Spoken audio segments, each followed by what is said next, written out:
23, no livro Educação. Ó, o pessoal de Recife aí, pertinho da Eu sou aqui Carol. com a cola, pode? Pode sim. Vai que a professora dá uma pergunta que eu não sei, aí eu tenho a cola aqui. Ah, não, aqui a gente pode, eu também tô com a minha. Carol, fala aí, se não te conhece ainda, de onde você mora, onde você veio, por que você tem esse sotaque diferente? Ai, eu me esforço tanto para parecer brasileira, mas na verdade eu sou colombiana. Nasci em Bogotá, na capital, mas estou aqui no interior da Paraíba.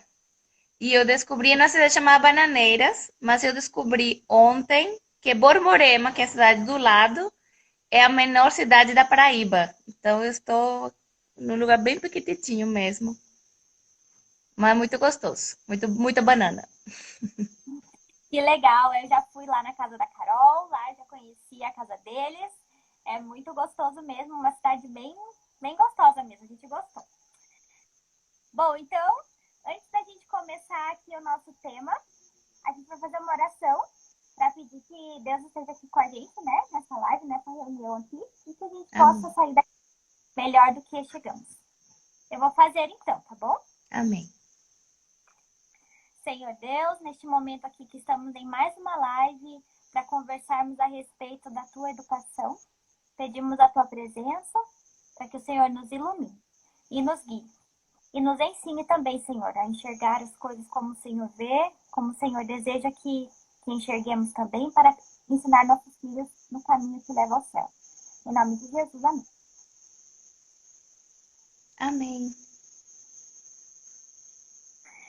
Então vamos começar, né, Carol? O que você quer contar pra gente assim, agora nesse começo? O que é mais importante que nesse começo a gente entender a respeito desse capítulo que fala sobre recriação? Eu acho que o mais importante é entender a diferença que existe entre recreação e divertimento. Era uma coisa que eu não entendia. A recriação nos remete ao Éden, ao que Deus fez lá em Gênesis, quando ele criou este mundo, né? Durante 7 dias, ele fez várias coisas. E divertimento somente nos traz um prazer. E muitas vezes até uma questão egoísta.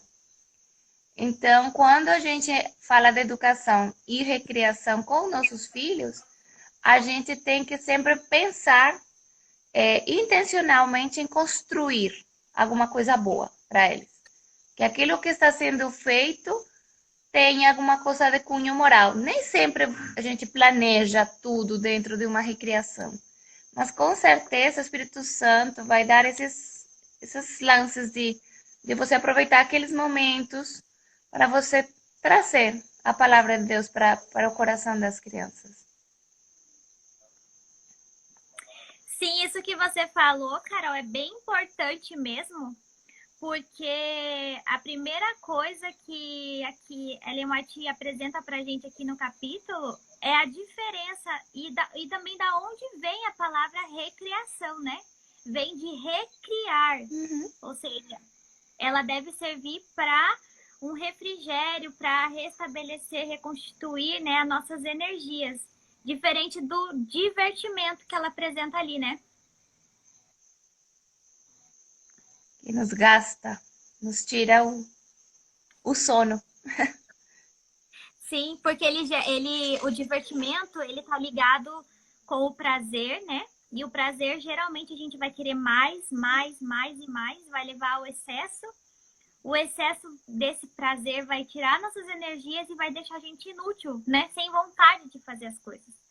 E a recreação, pelo outro lado, vai fazer o que com a gente? Vai fortalecer, construir, renovar as forças. É isso aí. É muito bom.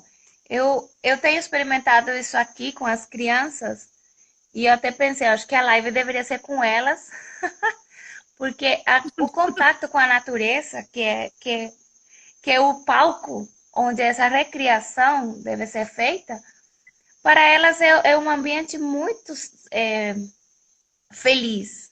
Elas amam estar ao ar livre. Já para mim, como mãe criada nos divertimentos de shopping, de talvez um cinema, porque eu não sou cristã desde pequena. Então, para mim, essas situações ainda causam um pouco embora são divertidas e são alegres, para mim são novas.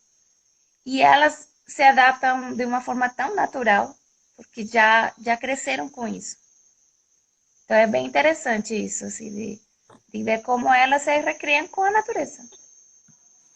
Sim, aqui nesse capítulo a gente é apresentado a recriação de forma tão simples, né? Na verdade, o que, que a gente deve fazer para a recriação dos nossos filhos? O que, que Deus disse para a gente fazer? É a nossa companhia em meio à natureza com eles. Uhum. Isso tem que ser a recriação, né? E aqui as ideias que são apresentadas aqui no livro é pra gente o quê? Cultivar uma horta, fazer um jardim, cuidar dos terrenos, tanto dos nossos quanto dos vizinhos, né? Fazer o bem. Essa é a melhor forma. Uhum. Nós tivemos uma experiência semana passada com os vizinhos nossos. Eles têm um sítio bem maior e eles têm meio que um restaurante e um pesque e pague, as pessoas podem ir e pegar o peixe e comer. E quando nós fomos visitá-los, eles tinham um parquinho. E as crianças sempre foram, subiam e brincavam. Mas o parquinho estava todo detonado.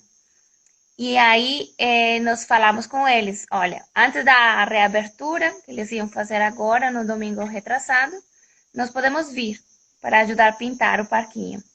E para as crianças foi muito bom, porque era uma coisa que elas já usavam. A gente pintou e a gente falou para elas, a gente vai pintar, não vamos brincar. A gente não vai se recriar dentro do parquinho, porque vai estar tudo muito fresco.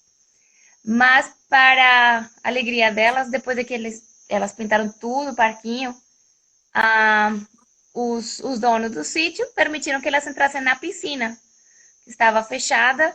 O rapaz limpou todinho e deixou que elas pudessem ter um momento de recreação no meio da água. Então foi uma tarde muito divertida, onde elas fizeram uma coisa útil em meio da natureza e ainda ajudaram. É muito bom. E com certeza elas vão assim sentir muito mais vontade de cuidar daquele lugar que elas foram ajudar, né? De manter aquele lugar bonito, bem cuidado, porque foi fruto do trabalho delas. E é isso que nós devemos ensinar, né, para os nossos filhos. Eu também tenho muita dificuldade, assim como a Carol falou, de ficar ao ar livre. Eu também não sou de gostar de ficar ao ar livre. Eu gosto de ficar dentro de casa, fazendo alguma coisa dentro de casa, mas eu tenho me esforçado a cada dia para estar um tempo lá fora com as crianças, né? Para incentivar eles a gostar de estar lá e olhar, né, a natureza. Simplesmente tirar um tempo para admirar a natureza, para ficar ali contemplando. E a gente tem aprendido muito, né? Quando a gente vai lá fora, quando a gente brinca. E eu percebo que as crianças, elas gostam de tão poucas coisas, assim, tão simples, elas já ficam felizes, né? E a gente tem que transformar todos os momentos, mesmo os momentos de trabalho, né? Em momentos felizes e alegres, porque para elas aquilo vai ser uma coisa boa, uma coisa alegre e uma recreação. Para elas isso, até mesmo o trabalho é alegria, né? Porque elas estão assim livres, né?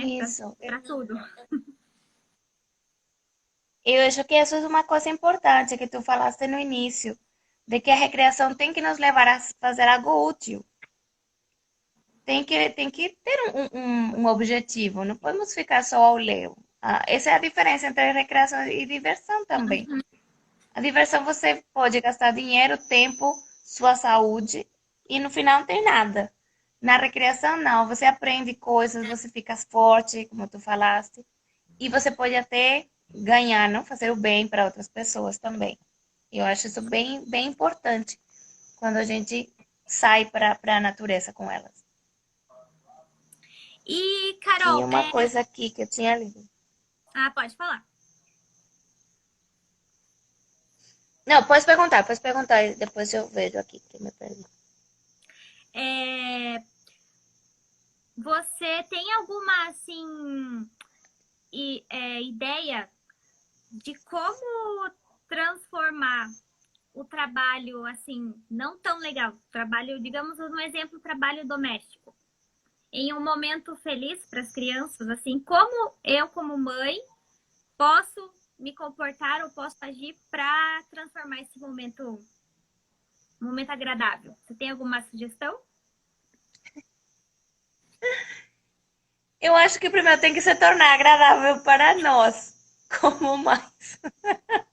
Porque se não é assim, se você está lavando a roupa, a louça ou limpando o chão com raiva, não adianta você ser muito lúdico, que a criança vai perceber.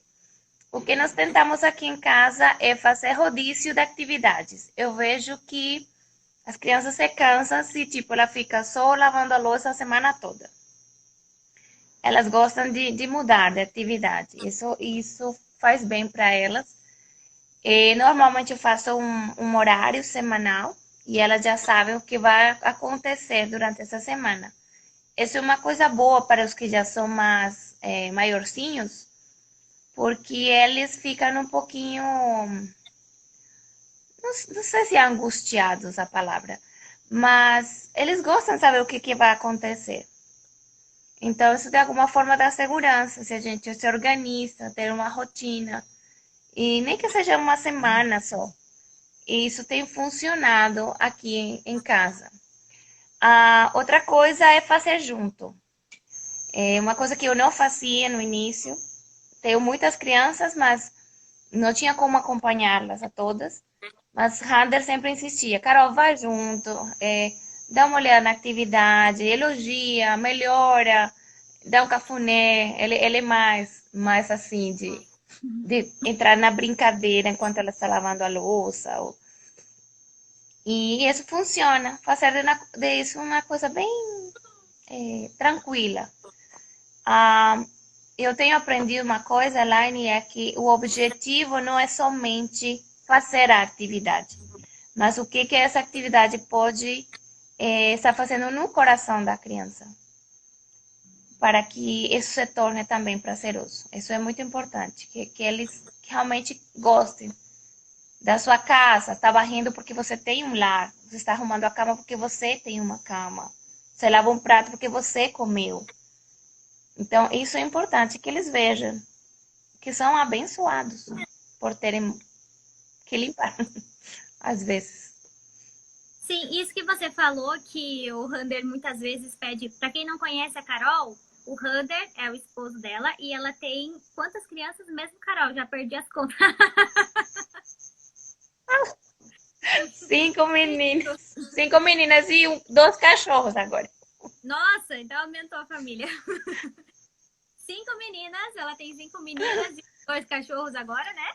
E assim, isso que o Hunter falou é justamente o que tá aqui no finzinho já do capítulo 23, aqui no meu livro, é a página 212, que tá falando assim, eu até vou ler esse pedacinho aqui, é o primeiro parágrafo ali da página 212.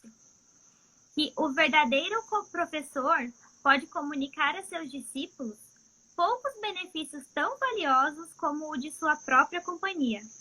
Ou seja, isso de que a Carol contou, de que quando ela está junto com os seus filhos fazendo aquela determinada atividade, aquilo se torna de muito mais valor, porque você está junto com eles. E eu também vejo aqui, às vezes as crianças estão lavando a louça ali, eu vou me fazer outras coisas, e às vezes ele, mãe, fica aqui comigo, vem aqui secar junto, me ajuda, né? Às vezes eles vêm pedir ajuda. E a gente fala, mas é você que tem que fazer, faça. Mas na verdade eles só estão querendo o quê? A nossa presença ali, a nossa companhia naquele momento. E quando a gente está junto com os filhos, a gente consegue compreender melhor eles. A gente consegue chegar no coração deles, né? Com simpatia, com amor. E aí, então, esse contato e essa companhia fazendo alguma atividade juntos vai ser muito melhor do que qualquer assim, limite, regras e brigas que a gente vai fazer, porque a gente vai estar criando uma conexão, né? Então, os momentos de recreação devem servir para criar essa conexão de coração com coração, né? Dos pais e dos filhos. Isso. Nós dentro de casa temos uns horários e tem 2 momentos livres. Um de descanso, depois do almoço e no finalzinho do dia. Eu coloquei assim para ser o momento em que elas escolhem um tipo de brincadeira. Mas, Elaine, eu normalmente vejo que elas, mãe, vai brincar com a gente? Aí eu já estou cansada desse, digo, vamos brincar com uma coisa que me inclua eu na horizontal, por 10 minutos que seja. E às vezes ela brinca, pronto, eu sou a médica e a gente vai fazer a massagem. E é muito divertido. Elas ficam super felizes fazendo uma atividade comigo, que quando estão sozinhas, normalmente dá umas brigas, tem daqui a 10 minutos, mãe, ou um grito, ou o bebê chorando. Então, realmente, a companhia nossa faz diferença. Com certeza. E você acha assim que a questão do brincar, assim que é muito falado, né? Essa questão do brincar livremente, deixar as crianças brincar livremente, isso também se enquadra na recreação? Qual que é a sua visão? Pode ser, dependendo do que elas estão brincando.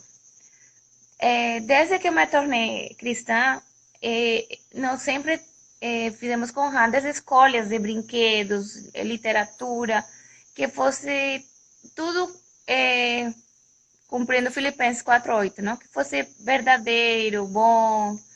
Então, assim, muitas das coisas que eu vejo que elas brincam é o seu dia a dia. Elas brincam de fazer comida, elas brincam de ir para a igreja. Agora estavam brincando. Hoje estamos na igreja e a gente vai vir para o culto, tem a mensagem musical. Então, se você está dando coisas verdadeiras, aquilo que elas vão recriar até mostra um pouquinho o que elas estão aprendendo conosco. E nesse sentido, eu acho uma coisa interessante. Porém, muitas vezes, como eu falei, às vezes se torna até momentos de ociosidade, que o livro fala muito isso, não? Que foi o pecado de Sodoma, não? Ociosidade, já perdi de novo. 3 coisas, o orgulho e a abundância de pão. Então, era assim, tinha muita coisa. Então, às vezes eu vejo que se tem muito brinquedo, e se o negócio não foi dirigido à brincadeira, vai dar confusão.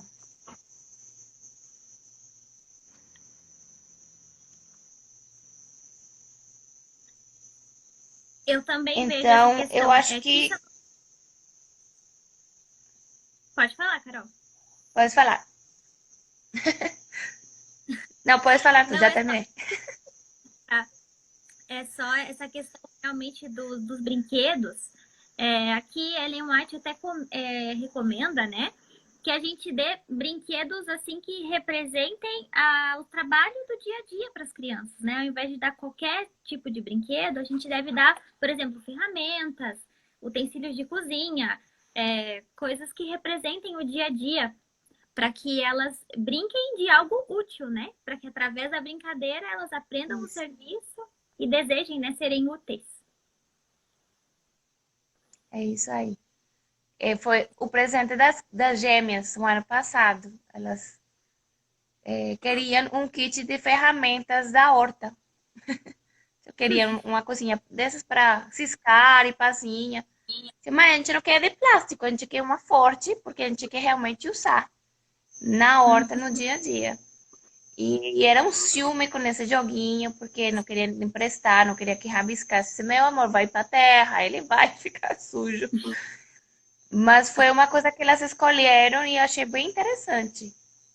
E nesse sentido de que elas vêm já, até pequenas, fazendo escolhas certas do que vão elas escolher para brincar e se recriar. Sim. E isso também influencia muito, né, com o que a criança tá ali ao redor vendo, observando, né? Se ela passa muito tempo ocioso, que acaba daí tendo contato com TV, né, que aí vem propagandas e tal, ela vai querer aquilo que ela está vendo, né, que são aí os brinquedos, bonecas, enfim. E quando ela está ocupada, né, próximo dos pais, que é como aqui no livro até estava falando que lá no começo nos tempos mais primitivos, a criança ela estava onde? Ela estava com os pais o tempo inteiro. Ela participava do trabalho do pai, Uhum. ela estava, né, em casa com os pais e o momento de recreação nada mais era do que estar com os pais em meio à natureza. Então, quando a gente está nesse meio, a criança vai estar olhando o quê? Ah, o que meu pai faz, o que meu pai trabalha. Ela sempre vai querer um brinquedo, alguma coisa que vai se assemelhar com a atividade do pai. E quando ela tá um tempo ocioso, né? Sem alguém, sem companhia, ela vai querer o que ela vai estar tendo contato. E propaganda de coisa de criança é o que mais tem, né? Isso. A gente não tem TV aqui em casa, então a gente não sabe o que está acontecendo na Disney, nem no mundo lá fora. Mas quando a gente vai para o mercado, a gente vê nas bolachas, não, em alguns produtos, nos cadernos. Você já vê alguns desenhos que já não eram da minha época. Eu digo, que boneco é esse? Mas elas não se interessam. É muito interessante isso, porque elas não têm contato nenhum com isso. Elas já vão para a sessão de integrais, atrás de granola, ou vão atrás de suco de uva. É a sessão que elas amam no mercado. Não passam pelos chocolates nem pelos bonequinhos. As pessoas já olham para elas, que meninas estranhas. Mas é o que elas contemplam. Sim. E uma coisa que antes da gente seguir aqui para frente, queria ver quem está aqui nos assistindo, se tem alguma situação que viveu ou alguma coisa para perguntar, para comentar, pode colocar ali no comentário, tá? Que eu estou acompanhando e aí a gente vai respondendo também se surge alguma pergunta. Mas seguindo aqui, este capítulo ele não é muito longo, ele é um capítulo até curto, né? Mas ele traz assim pontos bem importantes e um que eu marquei aqui também é que esses momentos de recreação que a gente vai ter com as crianças, né? Ali na página 208, tá falando assim que as crianças não devem ficar muito tempo em casa, dentro de casa, assim, né? E paradas, sentadas. E aí, porque isso vai prejudicar o desenvolvimento físico, né? Então, as crianças ali para até os 8 ou 10 anos de idade, o melhor lugar era que elas estivessem, né, no jardim, na natureza, dentro de casa com a mãe, né? Ou seja, e estudando a natureza, podendo ter tempos ao ar livre. E esse tempo vai ajudar elas a fortalecer o físico. Por quê? Porque que o físico é tão importante ser desenvolvido primeiro, Carol? Porque quando eles são pequenos, não, a nossa estrutura cerebral ainda não está pronta para livros, para coisas de motricidade fina, não, que a gente chama. Uhum. Então, nós precisamos forçar músculos, visão, e isso é muito importante. Eu vejo algumas falhas na minha educação, porque eu fui a menina que foi à escola cedo. E esteve sempre entre salas de aula, sem ventilação, com pouco tempo ao ar livre. E eu vejo assim, isso prejudicou minha visão desde pequena. É, embora eu sempre gostei muito de correr e brincar, assim, minha mãe disse que eu parecia um menino. Eram poucos os momentos e era sem um objetivo também, não? Era mais divertimento, não? A gente sempre voltava com o joelho ralado, com algum brinquedo quebrado. Então não tinha assim muita coisa boa para para aprender. Mas realmente estar ao ar livre, e eu vejo que eu falei um pouco com as gêmeas no início da infância delas, a fazer mais coisas fora de casa. E a gente viu isso com elas quando estavam com 9 anos. Elas tinham dificuldades para correr, não eram tão rápidas e, e tropeçavam mais vezes. Já a Suzy, que já cresceu no meio da natureza mesmo, ela vai ladeira para baixo, e, ai meu Deus, essa menina vai cair. Não, a motricidade dela é muito boa, muito boa. Ela é forte, ela carrega cacho de banana e coisas assim que uma outra criança na idade dela não faria. Então faz diferença sim. Com certeza. A gente vê isso, eu vejo isso também muito assim na Lindsay, né? A minha filha mais nova. Ela não gosta de ficar lá fora. Por ela fica dentro de casa o dia inteiro. Ela até estava dando graças da pandemia, ela falou que estava bem na pandemia, porque todo mundo tinha que ficar dentro de casa, não podia sair. Ela é muito caseira, tem que brigar para sair lá fora. E a gente vê o quanto isso prejudica realmente na coordenação motora dela, assim, para andar de bicicleta, para correr, para fazer uma coisa que demande mais força física, ela já fica, ai, não consigo, ai, não quero, ai, não vou conseguir. Ela é bem pessimista nesse lado, assim, é uma coisa que a gente precisa trabalhar nela, que tem que estar puxando. Não, Lindsay, você consegue, vamos para fora, vamos para fora. E isso sempre foi delas. Desde pequenininha, ela sempre queria ficar dentro de casa. Já o Léo é o oposto, né? O Léo, ele tem que chamar para vir para dentro, porque ele quer ficar lá fora o tempo inteiro. E como isso influencia na força física, né? Na resistência e tudo. É incrível mesmo. A Suzy, ela é... Você vê assim que ela não tem medo, decidida, ela vai em frente.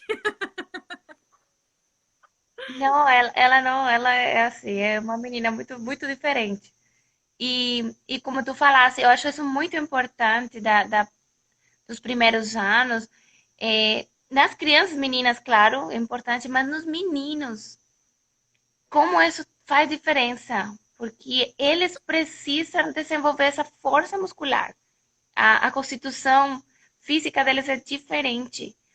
E nós vivíamos, antes de morarmos aqui no sítio, nós morávamos em um condomínio de uma rua fechadinha assim de casas. E elas sempre saíam à tarde para brincar, né?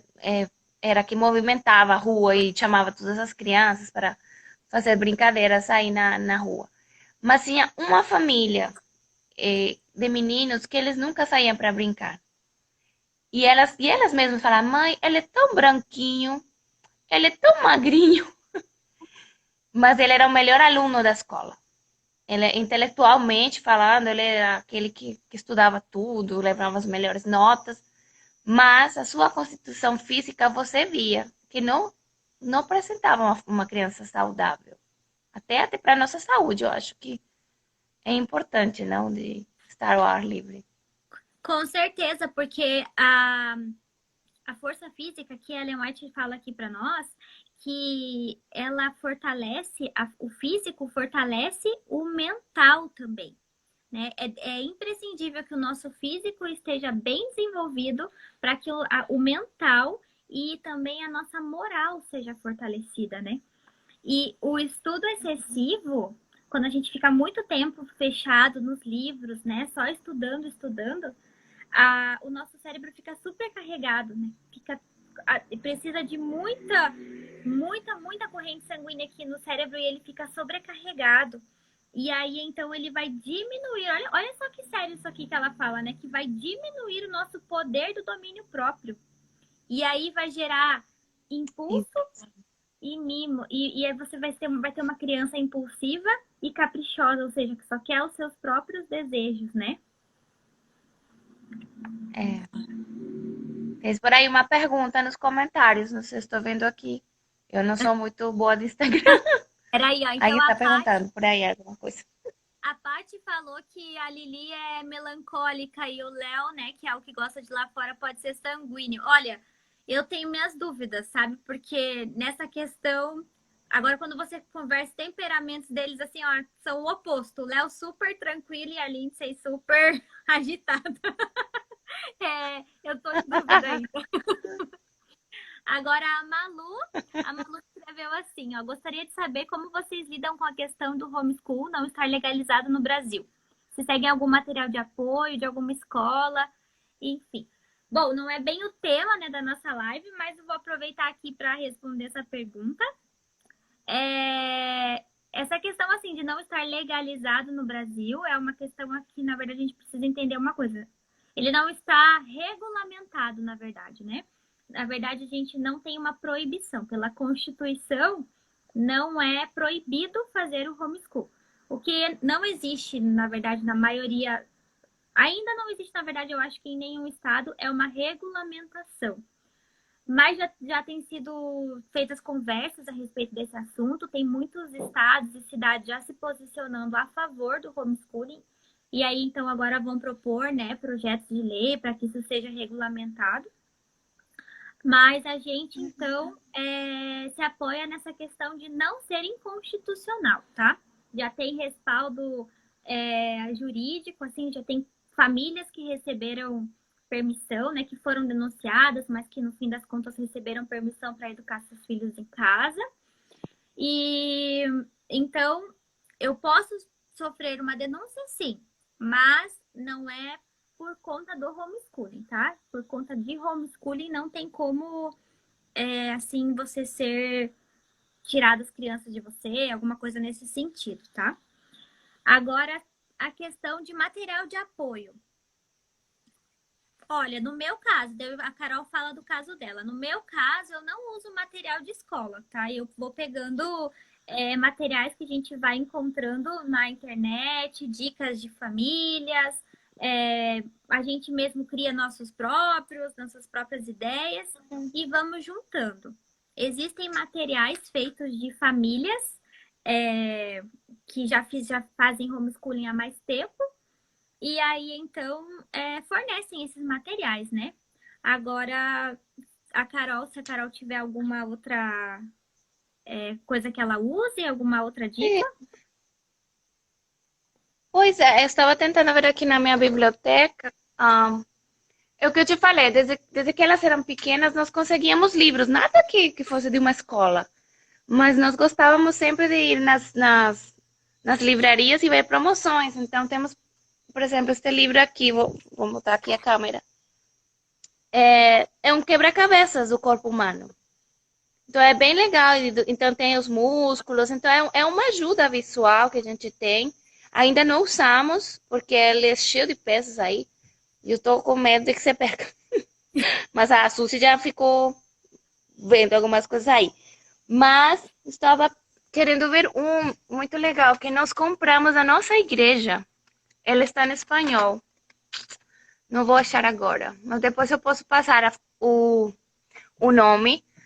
A nossa igreja já tem criado materiais interessantes de estudo que servem como guia, como a Elaine falou, porque eu acho que o diferencial do homeschooling é que se adapta a cada família. Uhum. Cada situação. Ela tem duas crianças, uma que já está na idade adolescente, uma menina menor, então são situações diferentes. O que ela está aplicando em casa talvez não se aplica para mim que tenho só meninas e em idades menores. Então, e ela está num trailer e eu moro num prédio. Já não é um sítio, que ficou muito grande. Mas é isso, assim, cada família vai criando o seu material e eu acho que isso vai muito da mão do Espírito Santo. Para quem é cristão e entende que nós estamos no tempo do fim, o nosso objetivo ao educar nossos filhos é levá-los para o céu. Que eles tenham o caráter de Cristo. Então, matérias, matemática, essas coisas vêm complementando outras coisas, mas é mais importante o coraçãozinho dele, não o solo, onde a semente da palavra de Deus vai ser plantada. Com certeza. Esse também é o nosso foco, né? Por isso que nós estamos aqui estudando, né, este livro, Educação, que tem toda a filosofia da educação que nós, né, seguimos e que todos aqueles que servem a Deus, né, a gente precisa aprender porque nós realmente estamos vivendo num tempo que a gente precisa muito mais buscar, né, o espiritual do que o terreno, o que é eterno, né, do que o que vai passar. A gente recebeu aqui mais uma perguntinha aqui Sobre recriação sabática, Carol. Você que teve aí várias meninas, várias faixas etárias aí para para aprender, vários tipos de crianças. Você tem alguma ideia de coisas que você usava quando as suas filhas eram bebês, ou com a Suzy, né, que ainda é mais novinha, ou a bebê agora que já tá aí? Olha, com as menores, como tem as cidades mais seguidas, não? A Paula com as gêmeas, a diferença é 2 anos, era muito mais fácil. Nós tínhamos muitas. Eu gosto muito do feltro. Para mim é uma das melhores ferramentas. Não faz muito barulho, o bonequinho é bem real. Então nós ganhamos uma Bíblia grandona. No início eu me estressava muito quando elas abriam esse grande paraíso de pecinhas minúsculas. Mas depois eu vi que elas mesmas interagiam e colavam. Não, o negócio ainda cola, sem fazer a meleca. É ótimo. Então, era muito interessante. Elas gostavam muito. Eu devo resgatar isso agora com a Elisa. Mas era uma coisa que a gente usava. E nós tínhamos uma caixa de brinquedos de sábado. Com quebra-cabeças da Bíblia, com alguma bonequinho que contava história de Noé. Então, tinha bonequinhos de uma arca que nós tínhamos feito, de papelão, cheio de bichos. Então, esses bonequinhos ficavam guardados. É uma caixa especial, eles não eram da semana. E quando era o sábado, então a caixa aparecia. E às vezes era o mesmo brinquedo durante alguns meses. Mas como eles não tinham essa interação diária, para eles era, mãe, lembro. E elas amavam essa caixinha. Hoje, elas querem andar, caminhar. Vamos andar, mãe, vamos caminhar. Então, o sábado se tornou o dia de exercício.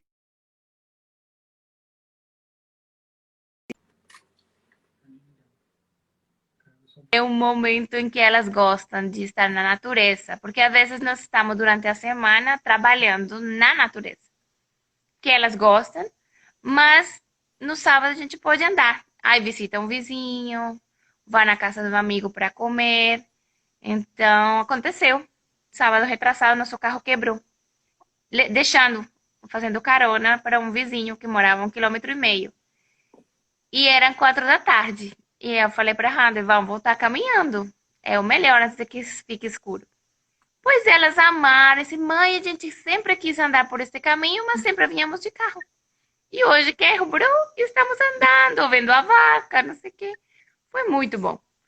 Então hoje a nossa recreação é mais descobrir as coisas que Deus criou e visitar pessoas ou amigos que elas não veem durante a semana pela distância.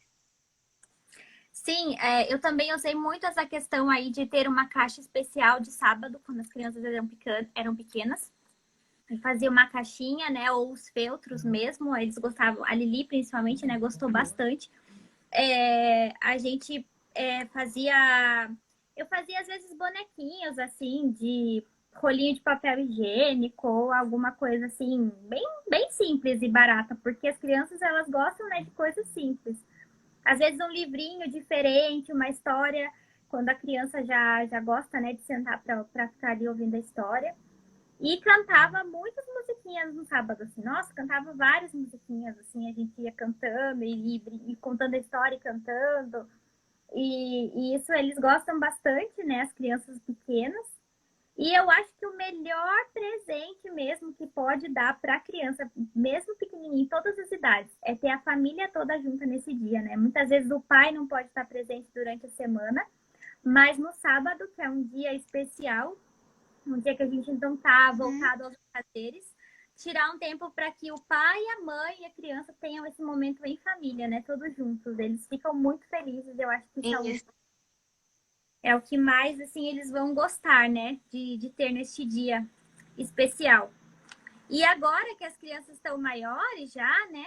A gente caminha também, às vezes, né? Quando dá, quando o tempo tá bom, tá bonito, a gente vai caminhar também lá fora. Mas eles gostam bastante de brincar de stop bíblico ou alguma brincadeira, algum concurso bíblico, assim, de, estou pensando num personagem, estou dando características e adivinhar. Isso é o que eles gostam de fazer. Se alguém mais aí Sim. tiver alguma Aqui ideia, também elas estão. Se alguém mais tiver alguma ideia Elas aí são também. muito boas de Bíblia. Isso. Hannah tem uma brincadeira, a gente brinca direto no carro de que adivinhar o personagem. Ah, estou pensando com a letra M, um personagem da Bíblia. E nós vemos que das características. Elas são muito boas. E elas escolhem personagens difíceis. Lá da genealogia de Davi, o Nossa, tataravô, sei lá, de Arner. Aí eu sempre perco quando elas escolhem personagens assim. Eu escolho Jesus, Maria, José e elas me pegam sempre. Mas é muito interessante. É o que a gente falava no início. A recriação vai ser um reflexo daquilo que elas contemplem. E se nós rodeamos eles de coisas boas, com certeza vai vir coisa boa também. sim.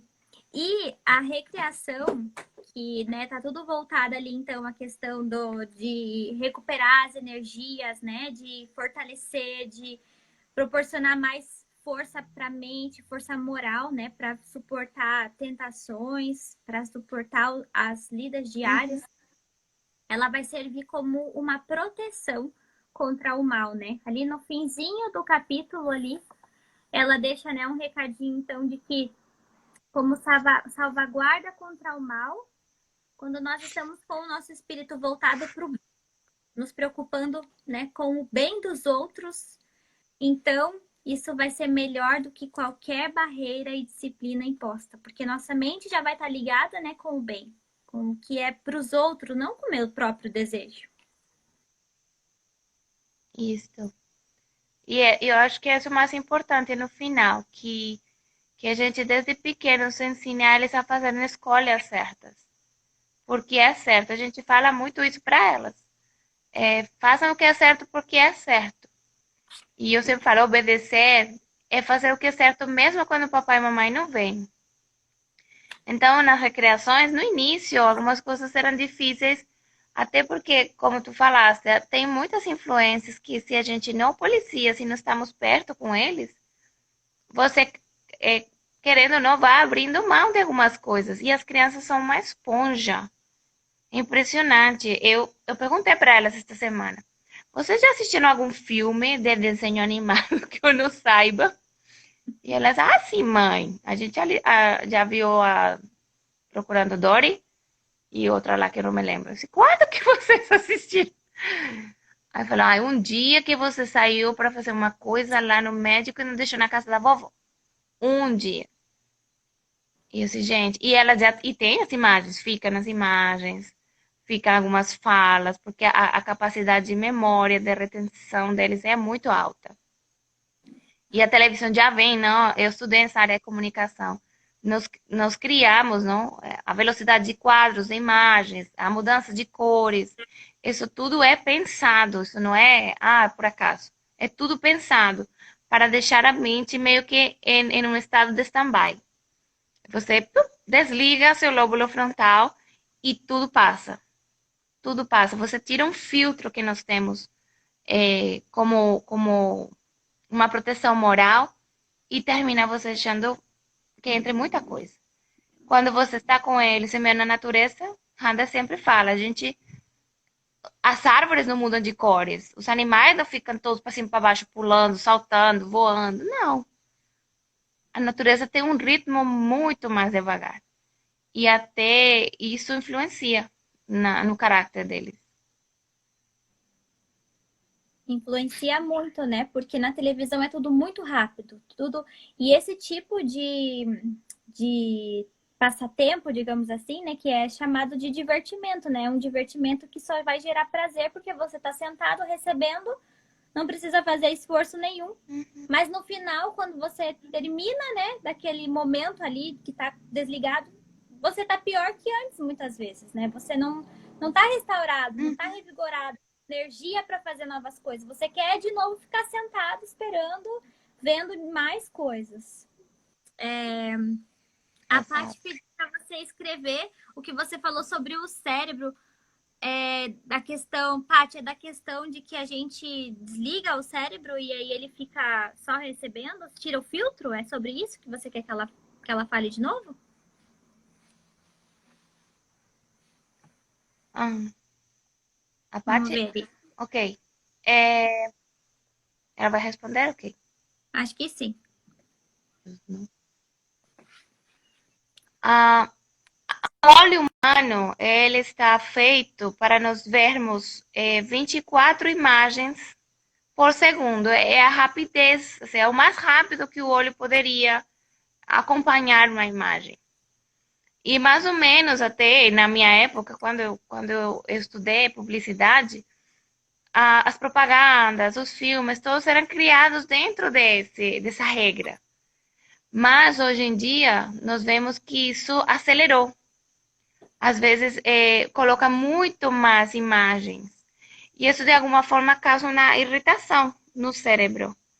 E aí, o que faz? O nosso lóbulo frontal desliga e nós conhecemos as mídias como televisão, cinema, é, até a própria internet agora, eles são conhecidos como mídias frias, porque realmente você é passivo a elas. Você não tem nenhuma interação, você só assiste. Então você meio que desarma, você se desarma e você deixa entrar tudo.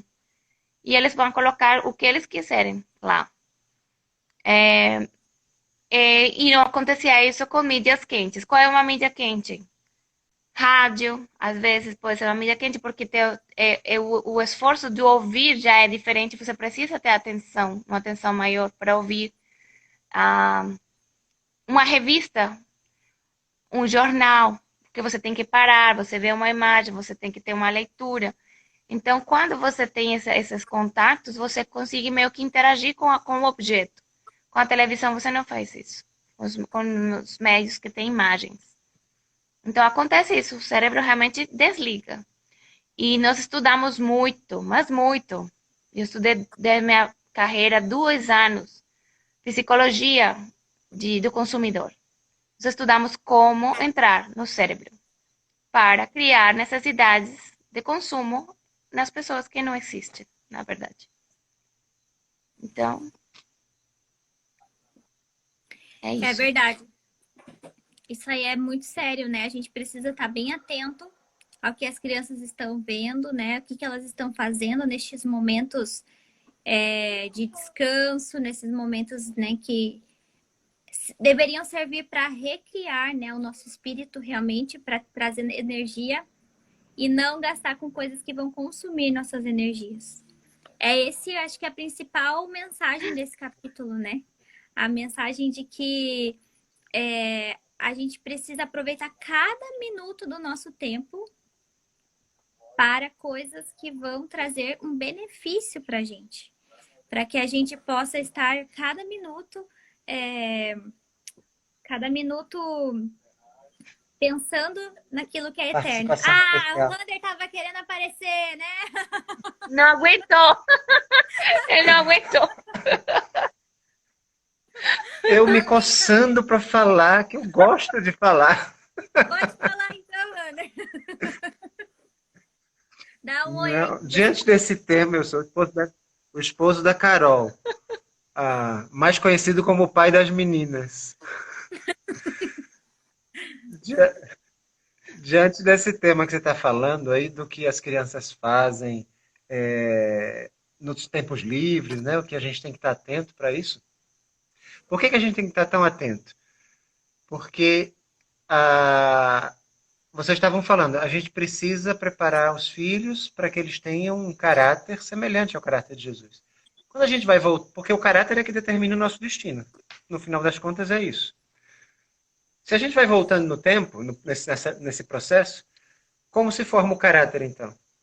O caráter é um conjunto, é um estilo de vida que forma um caráter. Como se forma um Nossos estilo de vida? hábitos. Você volta, traz um passo por nossos hábitos. Como se formam os hábitos? Por ações. Como se formam as ações? Pelos pensamentos.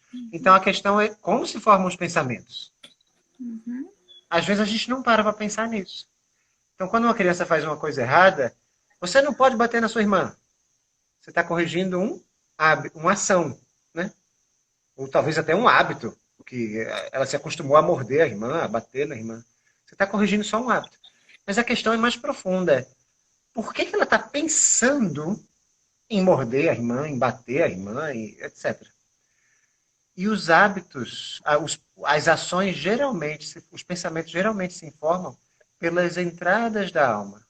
Então você vê essas coisas, por exemplo, eu vou pegar um caso extremo. Você vê um absurdo de um tiroteio num shopping center, numa escola, e aí geralmente quando a polícia, quando os psicólogos analisam a vida da pessoa, geralmente está associado a que ela vê muito filme de violência, ou ela vê muito videogames assim de jogos mortais, etc. Os pensamentos se formam pelas entradas da alma. As entradas são o que a gente vê, o que a gente come, o que a gente fala, o que a gente ouve, né? O que a gente sente, experimenta, toca. Né? Tudo isso são as entradas da alma. Isso devem ser vigiadas porque é a partir das entradas da alma que geram os pensamentos. Então, se você cheira uma flor, você tem um pensamento bonito, né? Você pensa num perfume, você pensa em alguma outra coisa. E de repente, 10 anos depois, quando você sente aquele cheiro, volta à infância daquela flor. Então, são entradas da alma que geraram pensamentos positivos. Mas muitas delas podem gerar pensamentos negativos. E aí, a partir daí, vem as ações. Então, a gente deve ter um cuidado, um carinho especial com as entradas da alma. Porque isso vai desencadear, né? Ações, hábitos, estilo de vida, o caráter e o nosso destino no final. Agora eu vou sair. Não, pode continuar, que eu tenho um complemento. Essa questão aí é muito importante, porque se a gente parar para pensar, né, como então que Deus, o que Deus deixou, né, pra gente formar então os nossos pensamentos, né? Foi como o Ander falou, a natureza e a Bíblia. São as histórias que ele deixou pra gente, histórias que deveriam ser contadas e recontadas, né, de geração para geração, para formar o nosso pensamento, para levar uma ação boa e definir nosso caráter, né, que é o destino. Mas e o que Satanás, então, utiliza para que, então, ele distorça os nossos pensamentos, né? Olha só, eu vou te dar um exemplo de uma amiga, já é vovó, mas ela me disse uma coisa que me fez refletir. Ela disse, olha, eu não gosto muito dos livrinhos da Arca de Noé, não. Eu disse, por quê? Como assim? Tadinho. Porque nos livrinhos aparecem os animais todos sorridentes, entrando na Arca de Noé, todos felizes e contentes. Você lê a Bíblia? Não foi assim, não. E é verdade, não é? Os animais entraram na arca, foi uma cena muito solene, mas a arca se fechou. Eles não estavam dentro da arca, a chuvinha caindo, e eles tudo pela janelinha, sorrindo, contentes da vida. A arca foi segura pela mão de Deus ali. Se não fosse a mão de Deus, a arca tinha afundado, sabe? Sendo destruída. Diz que o próprio Satanás tremeu na base, pensando que a vida dele ia acabar ali também. Então, a gente tem que ler da Bíblia a realidade e deixar que a realidade da Bíblia crie imagens, o Espírito Santo vai criando imagens na mente da criança. Isso impressiona. Se a gente, até com as coisas da Bíblia mesmo, que Satanás é esperto, começa a colocar figurinhas, começa a colocar... a gente, durante um tempo, a gente colocou porque achava que era bom.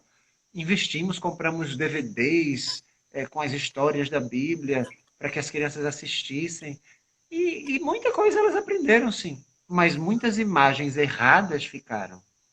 E aí, às vezes, quando a gente conta uma história, sabe a história do endemoniado? Eu sei, aconteceu isso, isso e aquilo outro. Ele se jogou no ar, na água. E não necessariamente aconteceu aquelas coisas. Ela tem a imagem do desenho, mas não tem a imagem que o Espírito Santo poderia ter criado quando ela lesse a Bíblia. Que acontece quando eu leio sobre o batismo de Jesus, né? Eu não vi nenhum filme sobre o batismo de Jesus, mas quando eu li pela primeira vez isso, eu tenho uma imagem, porque eu vou lendo e vou entrando na cena, e é o Espírito Santo que vai colocando em mim. Mas se eu não leio isso, se ninguém me conta essa história, e se a primeira coisa que me vem à mente é o filmezinho que eu vi, eu posso ter recebido uma imagem deturpada e não filtrado, como o Carol estava falando, por conta do número de quadros por segundo. E simplesmente eu aceitei aquilo como verdade, entendeu? Sim. Ou seja, Satanás ele utiliza dos filmes, das séries, né, dos livros, tudo o que vai contra a mensagem de Deus para distorcer a mensagem que Deus quer mandar pra gente. Para assim, né, mudar e transformar e deturpar o nosso caráter, no fim das contas. Bom, gente, foi muito legal sua participação, Rander. Muito obrigada. A nossa live já está chegando ao fim. Já está faltando ali 1 minutinho para encerrar aqui o tempo que a gente tem aqui no Instagram. Eu quero agradecer a Carol. Muito obrigada pela sua participação aqui com a gente, a participação do Rander também. E a gente ficou super feliz de vocês aceitarem o convite. Obrigada a vocês, foi muito bom. Eu vou participar da outra, só agora ouvindo, porque o seguinte tema é muito bom. Sim, muito sim. Interessante. Vão ter várias lives, né, ainda, até acabar o livro Educação. Muito obrigada a todos que participaram, que estiveram aqui com a gente. Uma boa noite e até a próxima. Tchau, tchau. Tchau.